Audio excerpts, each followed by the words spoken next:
Hey,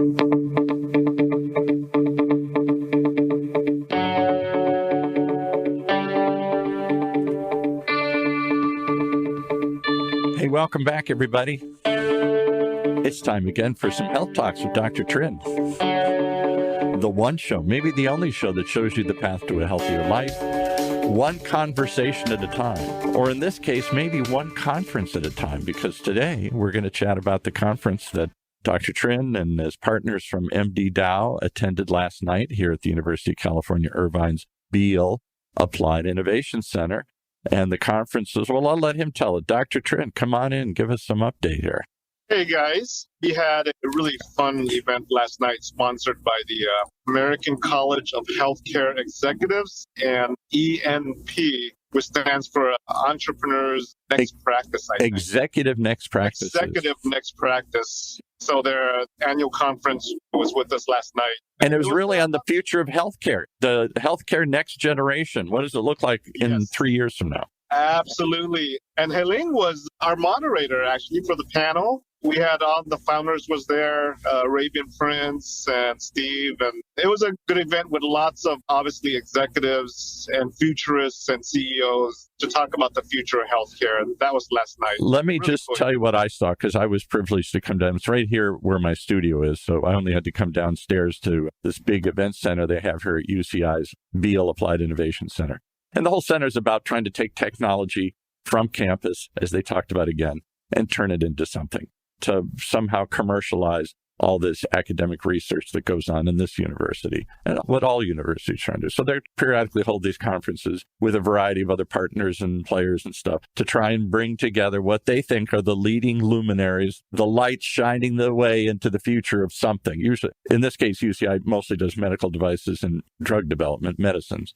That's what they're known for. So this was right up their alley. And the Chief Innovation Officer, Errol Arkalik, was there, and he gave the overview of what the university is all about and how they struggled that valley of death between great ideas and academic research, and then somewhere it falls off and doesn't get turned into anything along the way, and the difficulties of doing that, and on the mission of this building to make a better transition, to get more conversations, not just pushing stuff out to business, but pulling business in the process and getting to develop. So I give you that all as a background because this was, for them, a big deal.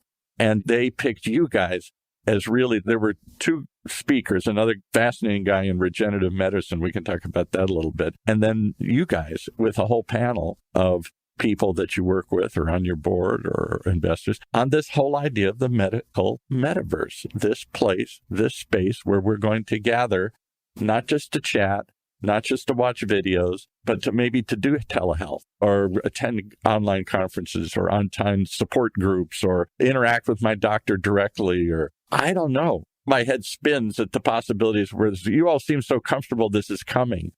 And everybody there had their mouth sort of jaw on the floor like, really? What was your takeaway, Ellen, with the crowd and the audience there? It was a very somber, a very focused interest from everybody. They were very intent on what you're doing and asked some really, really in-depth questions like, really, how are you going to do this? What platform are you going to use to do this? And how are you going to handle insurance? And how are you going to handle HIPAA? Not challenging, just questioning, wondering, how are you going to handle all this stuff? I was actually happy with the open mind of the audience yesterday, and I was expecting to have more resistance. But on the contrary, we had very attentive people, and the questions were flowing, and you could see there was hands everywhere that were raising to ask questions, and we didn't even have time to answer them all, and they were quite straight to business. And that was really, really good. I liked it. I also liked the fact that we had an honest conversation, an open conversation,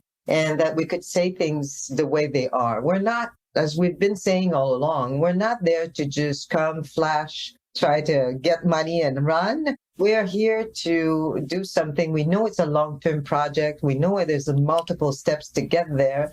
And this is certainly one of them, to be exposed to the actual community, medical researchers, medical doctors, mostly that. It wasn't really the public isn't invited to this. It was really people in the medical community, either at the university level who are in research and development or planners. There was somebody there from the Mirage School of Business that asked some questions. I forget, she had some prominent position. business models and stuff. And then there were a bunch of people there. There were some students there from the university. And I'll give you an example. I hope this doesn't put you in an awkward position, but there was one very difficult question from a student. And I wasn't aware that there have been other attempts to build medical metaverses. And they cited some case, and apparently it failed. And so they said 1992. Okay, so they brought. Okay. So, timing is everything, right? Well, that's true. But here was the answer that I thought. One of your other co-founders, Stephen, said, very honest, to your point about honest and open. And the student said, all right, so we've studied this case study and that didn't work. What's your differentiator? And he thought for a second. He said, well, we're a DAO. We're listening. We're not telling you what we think and imposing it. Here it is. Take it or leave it. We're opening this up and inviting people to come in and join us, the founders, and give you votes and direction as to what this says. It is not just our thing. It's everybody's thing. And boy, that just sent a hush to the audience like, wow, okay, there's a different way to build organizations. It's not Facebook, 5 guys in a room saying, this is how we're going to do it, take it or leave it. You can object and maybe we'll react like a market force, but we are coming in with a complete package that we're going to sell you, and it's take it or leave it. And you're like, no, take it and join us. Take it and make something with us. Collaborate, cooperate. It's a co-op. And everybody was like, I'm still not sure they wrapped their head around that one because I don't know that many are doing that. Well, it's because it's the first time. The reality is when you do something for the first time, it's always hard for people to get their head around it and also to understand that using a democratic way of doing things and a crowdsourcing way of doing things could actually lead to something. And quite frankly, in my opinion, even if when you have long-term projects, someone might catch up on you and invent or create a technology that's going to... But I believe that the entire DAO process that we're doing is one of the most valuable things that we could put to market because it's going to be one of the first time that we hear from all of the patients and medical professionals and wellness professionals, their solution, their ideas, their decision on how medical services should be. And I think they have a lot to say, and we believe they have a lot to say. Yesterday, we just saw a few glimpses of that with Dr. Trin and Dr. Tang and some of the excitement in the audience, but they have a lot to say, but they have no channel to be able to say it. And I believe that the DAO will be the channel for them to say. So Dr. Trin, isn't that kind of heresy in the medical profession? You are enshrined with the doctorate before your name. You are the doctor, almost a god. Like, I will tell you what you have. I will tell you what you do. Stick your tongue out and I will tell you. And the more I try and say, but, what about this? And what about this? You're like, please quit asking questions. I'm the professional here. Did you go to medical school? No, I did. Thank you. I will tell you what to do and follow my prescription. Take 3 of these and come see me in 3 weeks. Isn't that a challenge to that entire notion of authority? Oh, so as I mentioned last night, healthcare is a collaborative effort between a patient and a provider. It's supposed to be, but I don't know that it always is. And unless there's buy-in on both sides of the treatment plan, both sides need buy-in of the treatment plan. That treatment ain't going to go forward, isn't going to go forward with that. I'm not taking the pill you gave me, and I'm not coming back to see you. Right. Absolutely. Absolutely. So the old thinking that the doctor is God and just listen and obey, that doesn't work because, first of all, no one's listening. Second of all, the problem is most docs don't even listen because they have 7 to 10 minutes with their patients. Yeah, right. And they're out the door with the next patient. And thirdly, we forget that just the art of listening in itself is therapeutic. That's a good point. Just having, so I think that's true. I'm scared. I'm wondering. I'm worried. Just listen to me and I'll acknowledge everything you're saying. I'm not going to poo-poo it. I'm not going to diminish it. I'm not going to say you're wrong. Come on. It's listening. But I think that's one of the strongest things that I don't think you guys stress enough, at least from my perspective. I'm going to join your group and give my little vote here at the next roundtable voting session here or whatever. I think one of the hidden benefits of this isn't just access, which came up a lot, equity. You get access if you're in rural America. You get access if you're not in the high income districts here where there's lots of high performing doctors. So it has a chance to equal the playing field, level the playing field a little bit.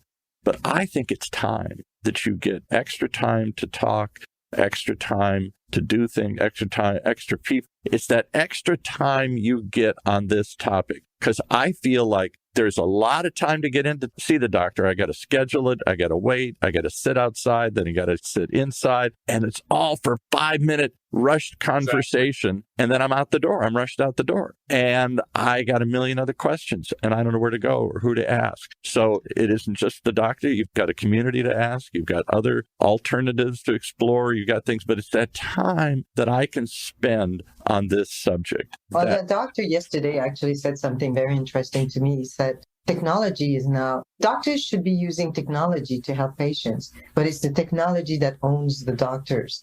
Because they said, when you go see a doctor now, what do? They're sitting in front of a computer. They're not even looking at you. Absolutely.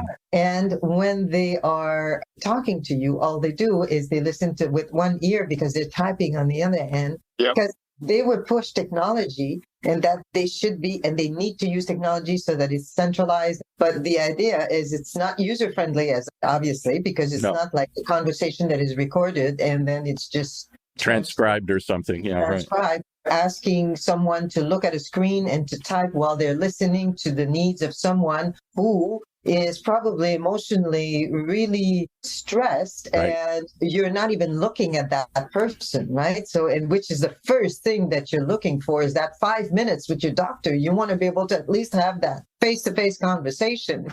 So my late aunt used to say, she was maddening. The doctor would start dictating his notes or typing his notes before he'd even talk to her. Saw a patient, read report, and she'd be like, hello, I'm here. And he's like, yeah, I'll get to you in a minute. He's dictating all this and deciding all this. And then he kind of turns around and says, how you feeling? Okay, good. And she felt like, I'm in the room. You're talking about me like I'm not. Or many times they would come in and discuss things in front of her. And they're never talking with her. They're not even talking to her. They're talking about her as if she's just a specimen on the table here.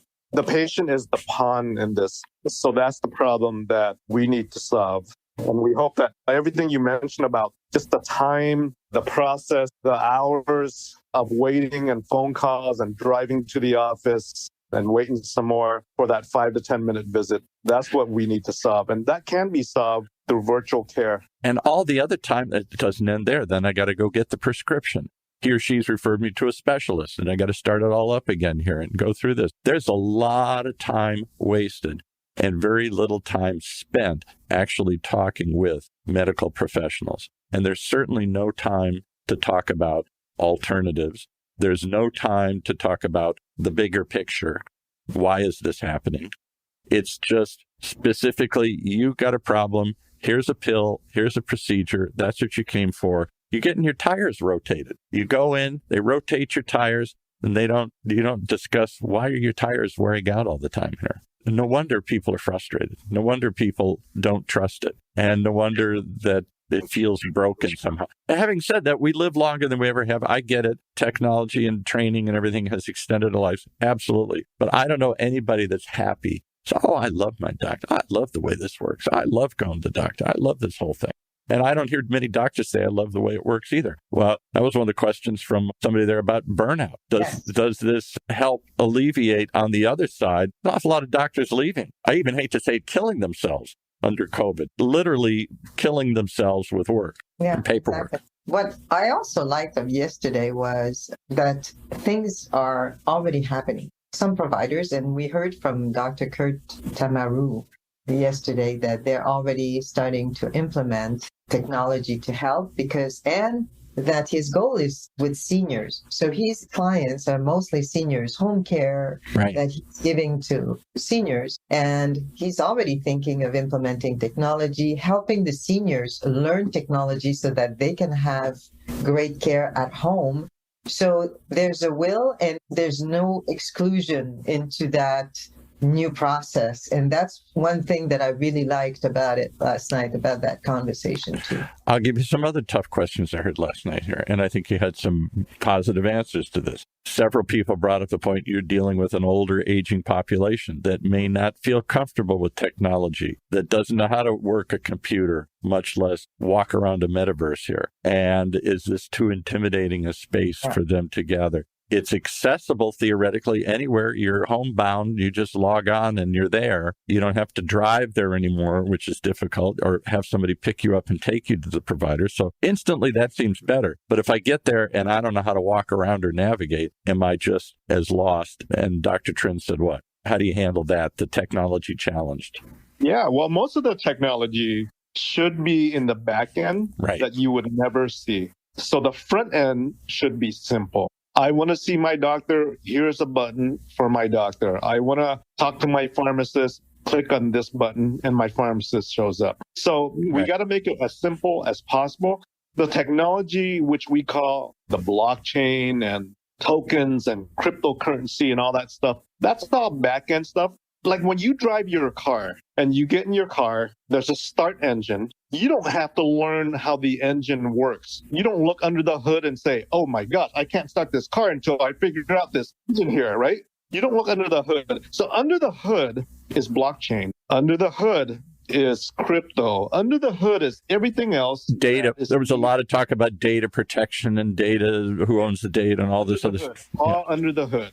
Yeah. You just need to push the start button. And so that's our final goal with that when it comes to technology and interfacing with the patient. Somebody, I think it was Bill Gates, once said that unfortunately everybody wants technology to work like a toaster. You drop something in, you push a button, and up it pops. And that's about as much effort or thought as I wanted to put it. And unfortunately, computers, as much as they've come, and tablets and other things, smartphones are probably the easiest to use these days to navigate. They're still not quite there. They're not toasters yet. You're talking about a toaster. I push a button and something happens here. Is that foreseeable in the future, given the technology we're at? Are we getting close to that kind of thing? Seems like it because we've got AI. We can talk to Alexa. We can talk to different things. We can just say, hey, make an appointment. We can speech-enable things. We just talk. Yeah, see, my Alexa here is already talking to me. All right, Alexa, stop. Stop already. I was just... That's exactly it. And just to make the point what Dr. Trin was saying, what's under the hood doesn't matter. When I lived in Singapore, there was a big study that was done in Indonesia, and they were asking people, do you have access to internet? And they had answered no. Most of them answered no. And then the next question was, do you have a Facebook account? And most people answered yes. The thing is, a little conflict there. Yeah. To them, Facebook came with the phone, and it's a magical thing that you press and you have access to social media. Exactly. The fact that you need internet to be able to access that, it was irrelevant, and they didn't even know it. They didn't realize they're on the internet. Realize that they were connected to the internet. That's exactly what it is. We had somebody on years ago, and I'm sure this is a wild claim to catch attention, but it's probably true. They were talking about water.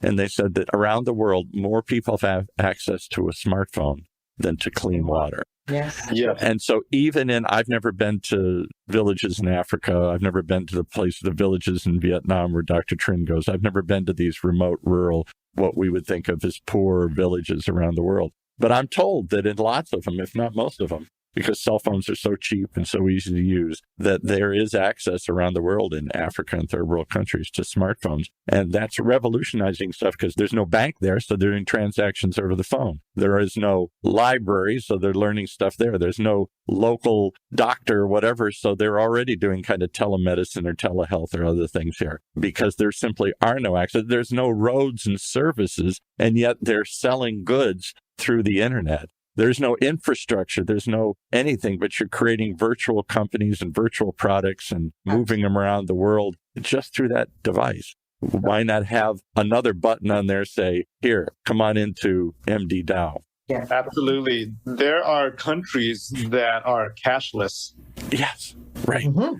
So if you're cashless, you need that cell phone to go buy something. It's not even an option. So you're absolutely right. That cell phone's commodity, and that cell phone is access to your health. Yeah, and I remember the first time that we did business in Laos, for instance, when I was there. It was about 12 years ago. And someone that wanted to buy Xerox equipment, we had like a mountain of cash because there was no banking system. No. Yeah. The currency was so devaluated against, there was a mountain of cash. So that's why, and plus, I mean, they leapfrogged into technology. So that's why digital currency and digital technology just was adopted right away because you didn't have all of these legacy system that said, no, it's not ready. And we have invested so much into the current technology that we're not going to upgrade for another 9 years. Exactly. They leapfrogged into it. So they have the most modern technology and they're way more advanced than we think. And I think in many ways, they're further along into the metaverse than we are. You've got India. I think there's a couple giant companies that were created that sell almost giveaway cell phones. Unlike here, it's not necessarily an expensive commodity because they want to have everybody on, because they want to do commerce and do all these other things and virtual exchanges and WhatsApp and all these other ways to communicate and collaborate and communicate. You've got the information of the world in your hand. What do you do with it? There are people building businesses with it, even in poor rural environments. There are people building apps and teaching themselves how to code and do things in rural, poor environments. It's taking it out. There was a lot of discussions about equity, this notion that permeates particularly academia these days. And it's a good discussion. I get it. But it seems to be the discussion of the flavor of the moment here. How do we make equity? How do we make it not just fair that everybody has access to it, but to level the playing field so there aren't any barriers? This isn't just for rich people. This isn't just for urban people. This isn't just for westernized people.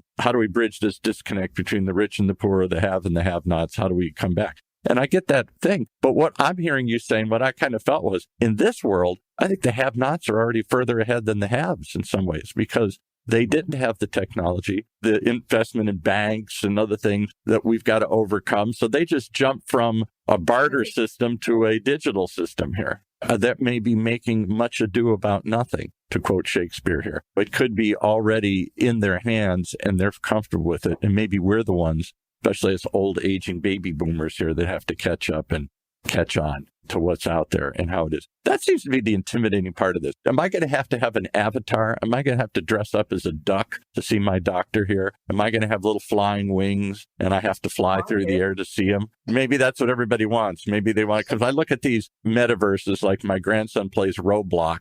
It's one of the biggest ones out there. Dr. Trim was talking about, for older kids, World of Warcraft or other sorts of immersive situations you go into. But kind of very simple thing, go look at Roblox. It's this little kid's kind of universe. And the stock is at $80 or $100 or some crazy thing, because they're collecting these kids not to play a game. That's what's so bizarre. These kids just wander around and talk to each other and dress up as a duck and exchange goods and go to listen to a concert and then build the little world and invite their virtual friends to come in and explore this little thing with no point to it. You don't win anything. It's not a game that I'm the winner and you're the loser. It's just, look, I made this little, it's a playground and I made this, and come play inside. And he'll spend hours and hours in this. And I think, to what end? These people are all just little avatars. But to him, that's real. Then who that avatar is just an extension of him. I don't know why they even sell little virtual pets. He has a little virtual dog that he pulls around because he always wanted a dog. He doesn't have a dog in the real world. So in the metaverse, he has a dog and he pulls it around with him everywhere he goes. I mean, think about that. So Facebook used to have farmlands where you build your own crops and develop your own crops back then. Yeah. You guys remember that from Facebook? That was a game. Yeah, that was a game you could play or something. Was on it. Yeah. Yeah. So when Lizzie went to elementary school, when she left in the morning, I had to do her crops. So they wouldn't die. Yeah. She had to remind me. She had to remind me when she went to elementary school to make sure I water her Facebook crops and stuff like that. Yeah. Right. Yeah. Right. So that's how real this becomes to people. I'm always being hit up by my grandson. He's like, Grandpa, can you buy? And I say, I have to take real money from the real world and invest it so you can have another pet, or you can have a sweater for your dog, or he's got a flying monkey, I think, too, that follows him around now here. And then occasionally he exchanges one pet. Somebody walks up and has a parrot. I know for a while he had a parrot, and then he traded that to somebody. And sounds like a great opportunity for a virtual veterinarian. Oh, well, that's why Roblox has exploded from the stock reports. Because I looked into the stock and they're like, they've got these kids hanging out there just playing in community. What else could they do? Should they have stores where you really go buy shoes and toys? Should they really have veterinarians there to take care of your pet or to teach you about something? Should schools be here taking advantage of this and finding ways to gamify or teach stuff in a different way? Should concerts be here? He'd sit there and watch some, whatever these bands are that he listens to, the Korean pop bands. Already there. You can go to Decentraland now And there's a schedule of concerts in Decentraland with real artists going on there to play. But does that have to carry through? Do we all have to have a virtual avatar? And maybe does everybody want? I don't want a virtual avatar, but I guess the appeal is you can be anybody you want to be. He has a dog, which is parents won't get him in real life. And he has one now. It's almost like an imaginary dog, but it's more than that because he can see him and he can dress him up and he can take him around and feed him. And periodically, yeah, he has to feed, he has to do other things like feed him and some other things and stuff here. The dog conks out, I think. It's a fascinating idea. So I don't know what your take is. The way you describe it, it's almost like a giant Zoom call. So it's telehealth. I see the doctor. I talk to the doctor. It's what we're doing right now. We're not dressed up in a costume, but maybe it is. Maybe the world wants to dress up in costumes. One of the things that was discussed yesterday was the fact that seniors, like you said earlier, might have a challenge with technology. And then the other conversation was about how do you engage young adults to be more conscious of their health? And is the metaverse a solution to do that? And how do we engage the 18? And someone said should actually use the teen to be able to help their parents and their grandparents. And that would be a wonderful way to engage them because they are I didn't catch that. Yeah. They are natives and they are born. And like you said, they're born, they have their little dogs. They're 7 years old, 8 years old. They have their little dogs in a virtual land. So therefore, for them, it's going to be an easy transition. It's not even going to be considered a transition. It's just going to be a natural thing for them to do that. But how can they help their parents that they love and their grandparents will be the way that you can actually do what we call reverse mentoring, right? When the young that mentor the elderly. And I think that that's a good way of engaging. I was shocked. My wife, who is very technophobic, she just freaks out using anything here. And our grandson, who just lives in that world, he does everything. The beauty of Roblox is that they actually, you're not going and just playing their games. There's a community of games that people create. And then you can create your own. It's not even a game, just a little space, a little world. It's real elementary how to build these little blocks because they all look like Legos. Every creature looks like a Lego. That's why the Roblox, they all have these little block look to it. Talk about the blockchain. These are little block figures and block worlds like a giant Legoland. And the beauty of it is he can just do this on his own. And he builds these elaborate mazes and platforms and things, and he puts traps in, and he puts slides in, and he puts all sorts of stuff in. And I'm just flabbergasted. And so my wife actually came up to him the other day and said, "Can you teach me how to do this?" And he looked shocked, and I was even more shocked. And he's like, "Sure, Grandma, here, come here." And so the 8-year-old's mentoring the senior here. Fascinating world that you're entering here. And I don't know why that intimidates the hell out of me. Is that a problem? Are we all Luddites? Are we all, I'm still want to ride the horse and buggy and you got that newfangled thing called a horseless carriage and I got to figure out how to use it? Is it just an intimidation? I'm saying mostly for people my age. What do you think? How do you get over that intimidation, if that's real? Before COVID, telemedicine was only in the world of maybe mental health. Yeah.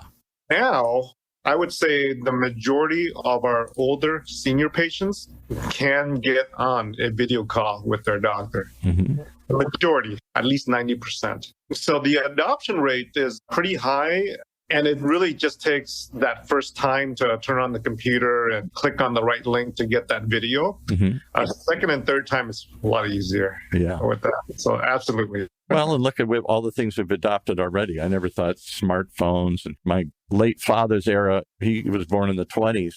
He was born in 1920. In his lifetime, he saw the birth of everything: radio, television, airplanes, the internet, trip to the moon. I mean, none of this was imaginable. That the pace of change in his lifetime was faster than I think at any generation in history. And that's only accelerated. Yeah. Do you know that November 15, we're reaching 8 billion people on the planet? You're kidding me. Oh, I thought that we were still like at 5 or something here. No. And in 1904, we were at 1.6 million. Wow.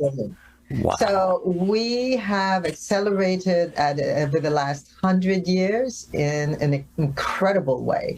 And now we're connected on top of that, right? Yeah. So now not only that we have about 6 times the amount of people that was 100 years ago, but these people are connected worldwide. That's why back to sourcing the ideas and sourcing the voice of people becomes important, because the diversity of thinking is the rich part of having crowdsourcing. Yeah. And that's going to be quite impressive. How do you guys define this Web 3.0?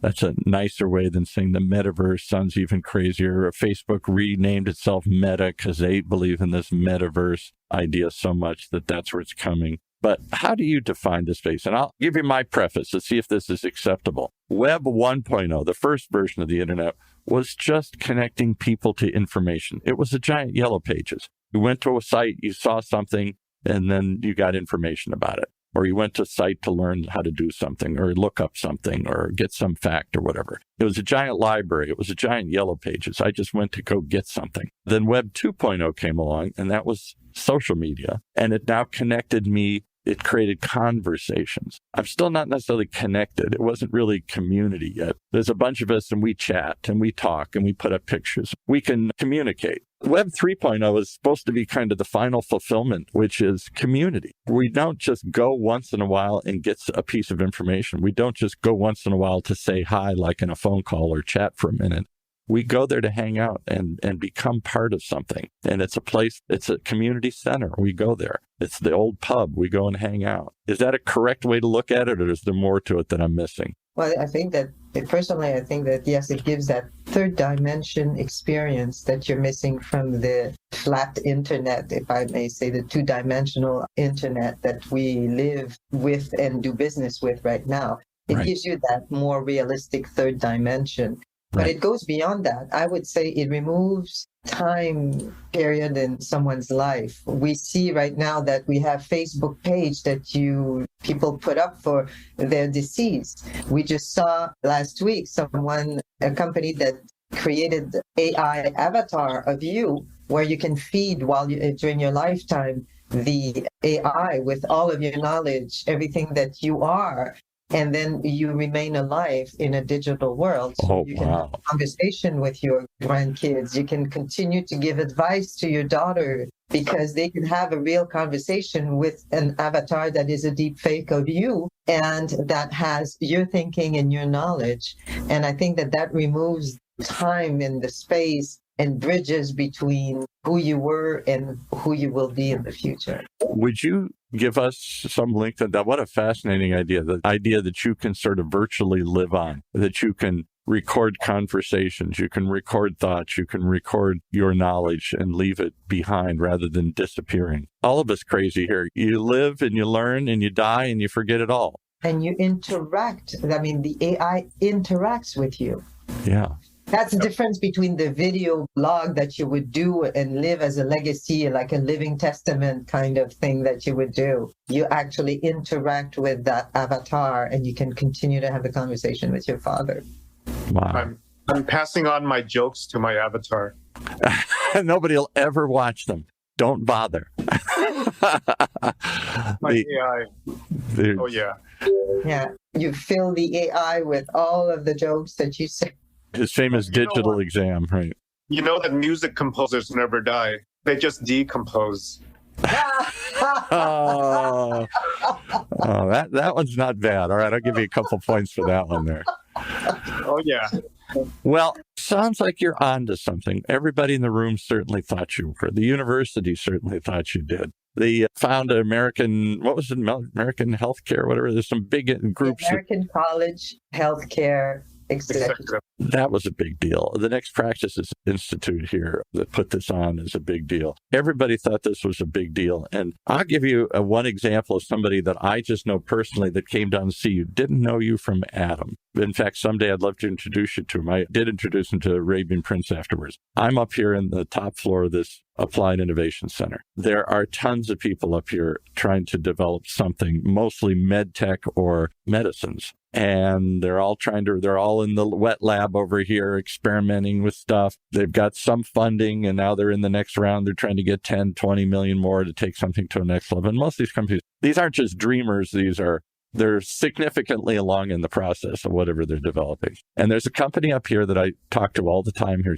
I see him in the lobby or in the kitchen or whatever. And I never really quite understood what he did until he showed up. And I said, "What are you doing here?" He said, "I thought I'd come down and take a look at this." I said, "Why?" He said, "Well, do you know what we do?" I said, "Not really." He said, "We do remote wound care. So somehow they build sensors into bandages. So the bandage is remotely linked to the internet through Wi-Fi or Bluetooth, I guess, and communicates data back to how that wound is coming along. So before you rip it open and see how it's doing the bandage, it's monitoring things. And he said, I'm just curious. He said, I'd like to hear, because that's kind of where we're going. Are they going to do, is there space in the medical metaverse for that kind of technology, data collection, communication? I said, I think so. Let me introduce, and I left him with Arabian Prince, who I'm sure gave him a earful here, but one of your CEO and one of your investor founders here. But I just think there are connections to be made once you create the space. Is it like Field of Dreams? You build it and people will come. I think there's a connected world waiting. The guy that was doing regenerative health using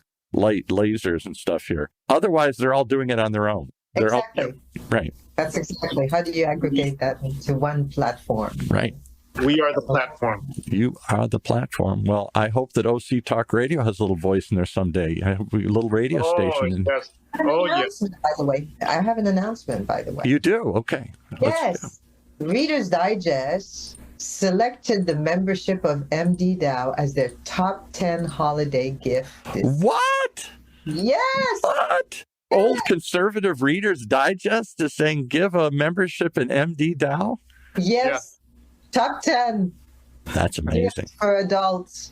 That is amazing. How do they do it if somebody wanted to do that? Where would they go? How would they? On the website, and there's like a big gift card. Click gift card, buy. And buy a membership for somebody else. Buy a membership for somebody else. So give us the website.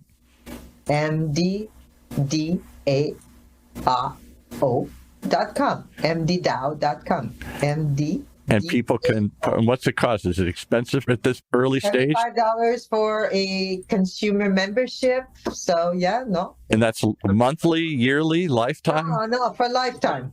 Wow. Imagine if you could have bought a lifetime membership in Facebook a million years ago, or I don't know. I know, right? Yeah, or something. $5, you become a member of or Netflix, let's say. There's, I guess Facebook's free, but co-op or membership club. It's like a club membership kind of MD Dow, where you're going to be able to voice and influence what the new healthcare services should be in the medical metaverse. Love it. Well, love to hear more. Love talking about it. Love seeing a crowd of people who were obviously very sophisticated, taking a real deep dive interest into this world that you've created. Certainly an affirmation, certainly a confirmation that you're on the right path. And at least among the thought leaders here in the medical universe that surrounds this university, a lot of buzz about what you were doing, a lot of interest. Well, we're just getting started, guys. We're only getting started. All right. Take us out, Dr. Trin. Dr. Trin, have you noticed what I'm wearing? I like it. Yes. That's my MD Dow top. I have an MD Dow sweat top. Oh, is that what I can't quite tell here. All right. You can find it on our shop at mddow.com. And amen. There you go. There's a store. You can buy T-shirts. You can buy all kinds of things. Yeah, I hadn't thought about that. We got to get T-shirts and everything else here. T-shirts, hats, and of course, the membership of MD Dow, which was top 10 of Reader's Digest. Well, who are we to quibble with Reader's Digest? They know. Thanks for coming on. Thanks for letting us be part of this conversation. We'll see you next time on Health Talks with Dr. Trin.